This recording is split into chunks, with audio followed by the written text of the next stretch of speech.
nilang sasabi na hindi mo kaya, na bata ka pa, na something, may mararating ka ba sa buhay, na ganon. Marami akong na-encounter na ganyan before, nung nag-start pa lang ako.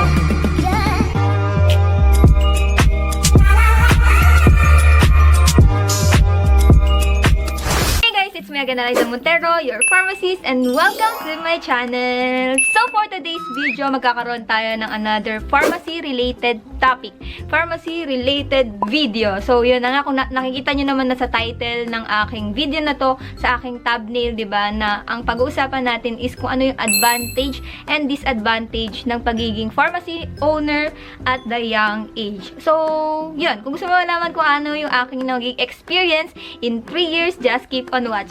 And bago ko i-share sa inyo yung aking mga experiences, i-share ko lang muna sa inyo yung quick background ng aking life. At the age of 20, graduate ako. And at the age of 21, nagkaroon ako ng trabaho sa isang community pharmacy. And at the age of 22, nagkaroon ako ng sarili kong business, which is itong pharmacy namin. And then, yun nga, advantage and disadvantage ng pagiging pharmacy owner na sa ganong edad. So, yun. Anahin natin yung mga advantages. Number 1, ikaw yung boss at ikaw yung magbibigay ng mga decision making sa pag-aayos ng sarili mong butika. And, ayun, advantage na para sa akin kasi ikaw yung magmamanage or magmamaniobra or something, ikaw yung magdi-decide kung ano yung mga magiging final decision or something, ikaw ang magiging utak ng butika or something, mga plans para sa butika. And, ang gusto ko dito sa pagiging boss, hindi ito something na ikaw yung boss na turo ka ng turo, utos ka lang ng utos. Ang pagiging boss kasi, give and take yan, impart mo sa mga kasama mo yung mga dapat mong impart, and then kapag meron din silang ideas na gustong i-share, dapat tinatanggap mo din. And kailangan mo i-balance yung mga nangyayari or yung sitwasyon para hindi maging toxic yung relationship mo sa mga kasama mo. Huwag mo silang ituring na something utusan mo, ituring mo sila na bilang pamilya mo na kung hindi dahil sa kanila, hindi mag-ooperate yung pharmacy mo. Ganun yung relationship ko sa mga kasama ko sa butika. So, number 2 advantage, diba? Mas malaki yung kita or profit compare dun sa nakikitrabaho ka lang. Diba? Kahit saan naman, diba? Kapag boss ka, mas malaki yung kita mo. Depende sa sipag at syaga mo. Naging empleyado din kasi ako before, kaya alam ko yung difference, diba? So, yun. Being empleyado dati, nasa mindset na, ako, naging empleyado ako dati, diba? Nasa mindset na ng ibang empleyado, hindi ko nila lahat na malaki or maliit ang benta ko ngayong araw, ganun pa rin naman yung ipapasahod sa akin ng boss. Something ganyan. Been there, done that. Pero ako, ginawa kong training ground yung trabaho ko, kaya kung ano yung duties and responsibilities ko, ginagawa ko talaga kasi dun ako nagmo-mold, dun nabibuild yung aking experiences. Yung sales ng butika namin per day is nakabase lang sa pakikitungo namin sa mga customers namin. Kanya-kanyang suki yan, kanya-kanyang pakikitungo sa tao. Nasa sa amin, sa service namin, sa good service namin, kung paano babalik sa amin yung mga customers. So, pangatlong advantage para sa akin is great experience, great opportunity siya sa akin. Kasi at the young age, di ba, nagkaroon tayo ng opportunity na maranasan yung ganitong mga pangyayari about business, di ba? At sa mga sa iba kasi, ang alam nila kapag may business ka, mayaman ka agad. Kapag business ka, successful ka agad. Hindi nila alam na kapag start ka pa lang ng sarili mong business, dun pa lang nagsasimula yung battlefield mo na something, hindi mo alam kung lalago ba yung business mo or something, mababankrupt ba yung business mo. So, yun, natuto akong maging responsable at natuto ako maging focus and tutok sa mga trabahong ginagawa ko. Kasi healthcare professional tayo, hindi tayo basta-basta nagtitinda lang ng gamot, nagdi-dispense ng gamot. Marami tayong idea sa gamot na something, konting pagkakamali lang natin, pwede nating ma-harm yung mga pasyente natin. So, yun, naging tutok ako sa trabaho. And then, dito din yung experience, tumaas yung aking self-esteem, tumaas yung aking self-confidence, and then, yung communication ko sa tao is na-build up. And pang-apat na advantage namin dito is yung matawag tayong doktor kahit pharmacist tayo, 'di ba? 'Yun, masarap sa feeling na something dahil sa actions na binibigay mo, dahil sa passion na binibigay mo sa tao, na pagkakamalan ka nilang doktor kahit pharmacist pa lang naman tayo. So 'yun, ayun yung nakakataba ng puso na something gusto ka nilang pag-aralin na uy, pharmacist ka, dapat mag-doktor ka na lang, something ganyan. Ayun yung isa sa mga good feedback na naririnig ko sa mga pasyente namin. Dahil sa good service and good quality service na binibigay namin sa kanila. So, yun yung apat.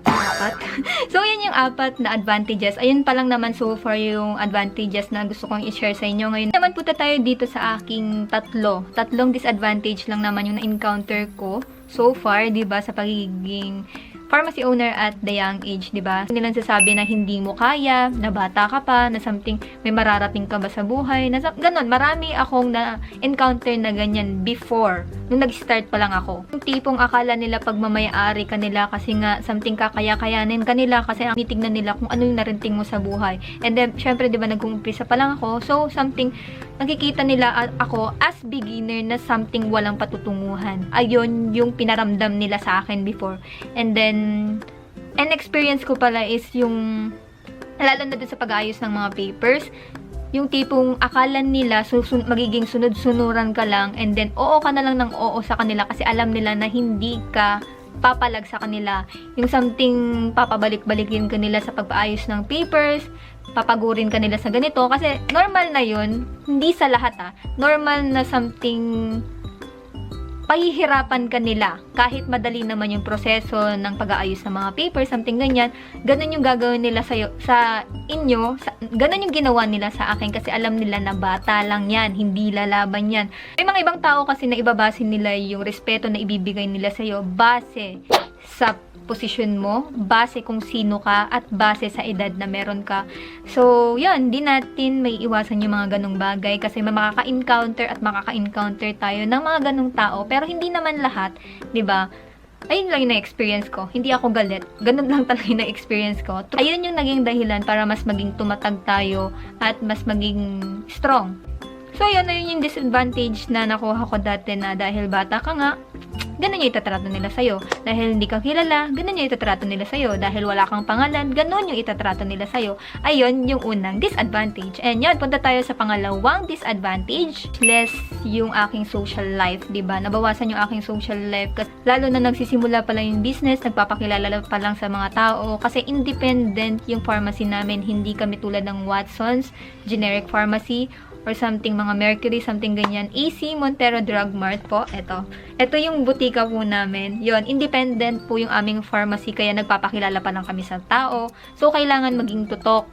Then yon, in 9 months, ganun yung routine ko. Bahay, trabaho, bahay, trabaho, bahay, trabaho. Ganun lagi yung routine ko in 9 months. And then, hindi ko pa kasi kayang hindi ko pa afford magbayad ng PA, kaya ganun lagi yung ginagawa ko. And then, nung 10 months na ng aming butika, doon pa lang ako kumuha ng PA, isang PA, and then nung after a week, kumuha ulit ako ng isang PA. So, dalawa na yung pharmacy assistant ko. So, yun. Pero kahit ganun yung nangyari, patuloy na nag-operate yung butika. Nag-focus pa din ako sa pag-aasikaso ng butika for 3 years. 'Di ba? Ganun ako ka-focus sa pag-aayos ng butika. And then, after 3 years, na, ayun, na-less nga yung aking social life. Hindi ako ganun lumalabas-labas. Siguro pag nakita nyo ako sa mall, something yan, naglilibang lang ako, pero hindi ako nakakapag out of town, out of the country, something ganyan. Out of the country, hindi naman talaga. So, ayun, wala naman ako pinagsisihan sa 3 years na something nagtutok ako sa butika kasi worth it naman at nagbunga naman ng maganda yung aking pagiging focus sa butika. Nabawasan yung social life mo. At least, di ba, prepare ka naman para sa future mo, something ganyan. Pangatlong disadvantage is yung risk factor ng pagpapatayo ng isang butika. Kasi hindi mo naman alam, lalo na independent pharmacy ka, hindi mo alam kung lalago ba or hindi ang isang butika. Kasi negosyo yan, di ba? Kasi kahit anong yaman mo, pagdating sa business, meron talaga yung nagbo-boom at meron talaga yung hindi nagbo-boom. So, ayun yung risk factor. Yung environment siya, kailangan mong magtiyaga, mag-effort, magbigay ng extra effort. Yung time mo talaga kailangan mong itutok dito kasi hindi ito yung business na something laro-laro lang. Hindi ito isang business na pwede mong gawing playground. Ang pagbubutika kasi hindi ito business lang na something pera-pera lang. Ang pagbubutika, ito yung kailangan mong i-insert yung passion mo, yung malasakit, yung puso mo, 'di ba, sa trabaho mo, kasi in just single mistake pwede kang makapatay ng tao. Kaya mas maganda na ibigay natin yung buong puso natin sa tao at wag tayong mag-focus sa profit at i-focus natin yung kaya nating ibigay na tulong sa tao. Be passionate lang, di ba? Yun, pharmacy is a business na nagagamit natin sa paglilingkod natin sa tao at the same time nakakaroon tayo ng profit dito. So yan, wag dumating sa point na pera-pera na lang yung labanan para magpatayo ka ng butika. Wag mong i-mindset na something yayaman ako dahil sa pagbubutika, magkakapera ako ng marami dahil sa pagbubutika, di ba? Mawawala ang essence ng pagbubutika kapag ganun yung nilagay mo sa mindset mo. Ang isipin mo lagi na kaya ka nagbubutika para makatulong ka sa tao. Ganun. Kasi nung una, ganun yung naging struggles ko. Something, kailangan ko mataas yung benta ko para makapagbayad ako ng ganito, ng ganyan. Pero 'di ba, dahil nga sa good service na binibigay mo sa tao, nagiging bonus na lang yung mga profit na dumating sa akin. And then, yung talagang nakakataba ng puso ko is yung good feedback na nare-receive ko sa mga tao. Bahala kayo kung anong iisipin nyo, kung hypocrite ako na something hindi ako nagfo-focus sa profit. Pero para sa akin kasi, yung balik ng mga customers namin, yung pasasalamat ng mga customers namin, yung mga yun lang, yung mga dahilan na yun, kung bakit kami nagpapatuloy. And then ngayon, gusto kong i-share sa inyo na nag-branch out na kami. So, yan, kung gusto mo malaman kung paano mag-branch out, diba? Comment mo sa baba. So, that's it for today's video. I hope na may natutunan ka sa aking pharmacy-related video na ito. And then, kung may mga gusto kang itopic natin, paano nga ba mag-branch out, paano mag-ayos ng FDA in 7 days. Nangyari na sa akin yan. And then yun, paano mag-start ng sariling butika, mag-comment ka lang sa baba. And yun lang guys. Again, I'm Eliza Montero, your pharmacist, and see you in my next one. Bye!